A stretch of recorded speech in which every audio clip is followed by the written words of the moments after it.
சமூக நீதி பேசுகிற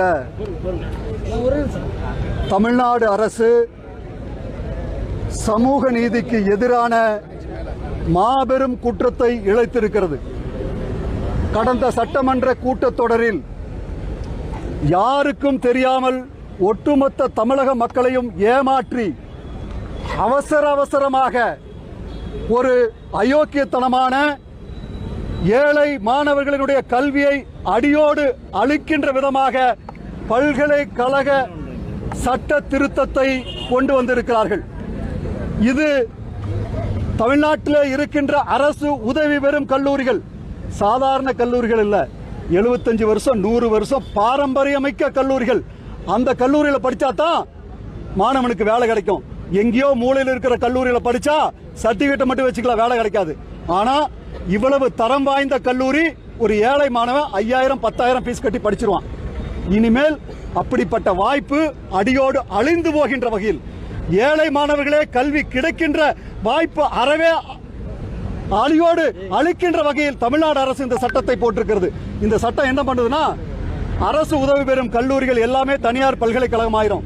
இனிமேல் கட்டணத்தை அந்த பல்கலைக்கழகம் பிக்ஸ் பண்ணிடுவான்.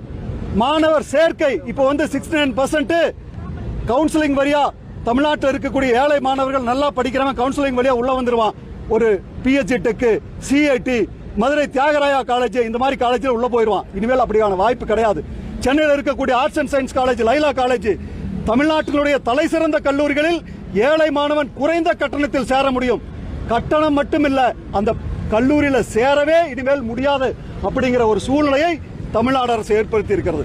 இது தமிழ்நாட்டிலே உள்ள ஒவ்வொரு ஏழை மாணவனுக்கும் அவனுடைய அடிவயிற்றில் அடித்த மாதிரி ஒரு சட்டத்தை நிறைவேற்றி இருக்கிறார்கள். தமிழ்நாட்டினுடைய முதலமைச்சர் உடனடியாக இந்த சட்டத்தை திரும்ப பெற வேண்டும். கோவி செழியன் கல்வி அமைச்சர் என்ன சொல்லியிருக்காரு? கல்வி வளர்ச்சிக்கு, ஆராய்ச்சி வளர்ச்சிக்கு.